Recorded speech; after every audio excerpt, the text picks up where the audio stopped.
Making Strides, television's only half-hour program dedicated completely to the American runner and track and field athlete.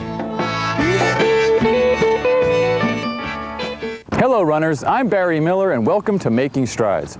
Running entails so much more than the simple action of putting one foot in front of the other at an increased rate of speed. As a sport or path to better overall fitness, running demands an attention to detail, technique, and injury prevention like no other athletic endeavor. The human body was designed for running, and Making Strides was designed for runners. A famous shoe company likes to tell athletes to just do it.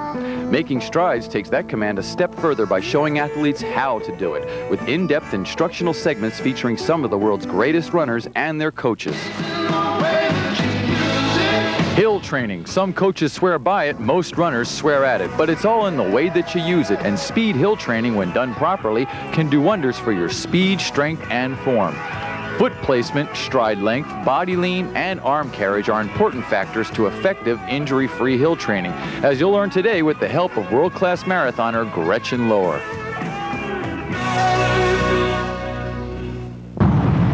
Hi, I'm Tonie Campbell for the Making Strides Track Clinic. At first glance, the hurdles may seem like an intimidating event. Technique is important in running the high hurdles, but you'll find technique is important in running any event in track and field. Too often, young potential high hurdlers steer away from the event because they're overwhelmed by terms such as arm carriage, lead leg, trail leg. But you'll find out, just like anything else, it's all in how you look at it.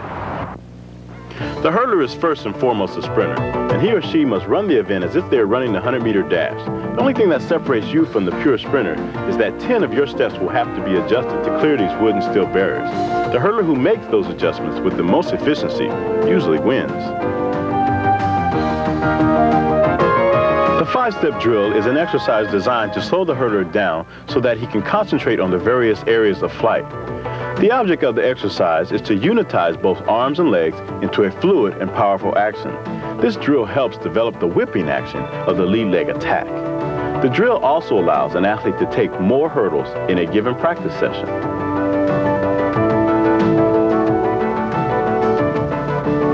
The critical zone workout is something that was given to me by Mr. Wilbur Ross.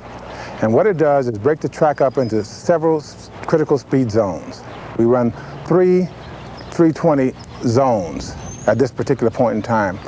The first one is pretty much fresh. The athlete is under control, they haven't got an oxygen debt, they're able to continue to run very easily through the first 320. After a minute rest, they run the second one. Now during the second one, we begin to get some oxygen debt, where the athletes begin to fatigue. The first part of it is positive, the second part of the run is negative. And when you get to that point, all we can say is relax. Relaxation is certainly the key. You know, you must concentrate and relax. You must think about your form rather than your fatigue. It does become a process of mind over matter. Making Strides ventures beyond the detailed biomechanics of running and track and gets inside the hearts, minds, and guts of the athlete. Anyone can get physically fit. You just do certain workouts, you get in condition, and you're fit. When 8 guys stand up with a line, they're all physically fit. But it's the one that has the mental edge, the competitive edge, the one that's psychologically tuned in to what he's supposed to do. He has to get onto the start, he has to concentrate on the gun, he has to be very, very competitive, he has to have the drive to go out and win, he has to remember his phases. All these things are mental. 800-meter specialist Michelle Taylor and her thoughts on the critical zone workout. Oh, it's a terrible workout. I mean, it's a good workout, but it's one of the workouts that is so hard that it becomes a mental workout.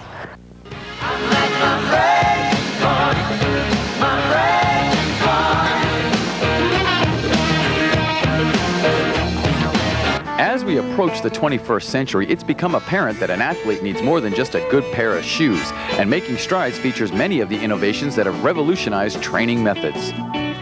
I think that the Generacer would have some role in athletics in any sport where running is involved, whether it be soccer or tennis, or, track and field, football, baseball, yeah, you name it.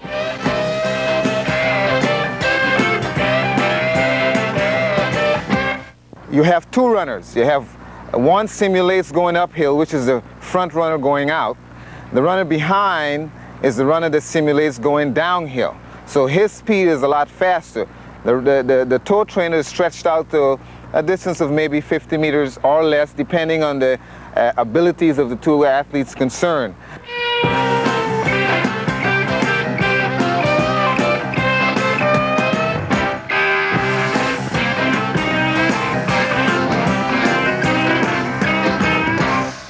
The whole time up until that, I was using the wet vest religiously every day or every other day, using it for long runs, interval type of workouts, or just a nice easy run.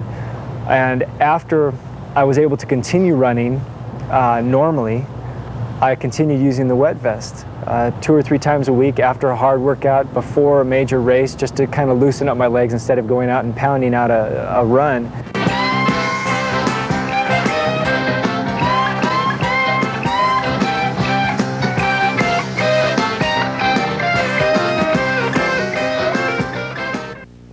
You can see Making Strides is just what it claims to be, television's only complete half-hour program for the American runner and track and field athlete. So join us for our second season as we instruct, inform, and motivate athletes across America.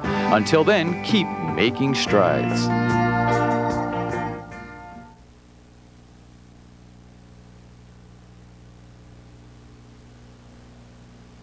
You get a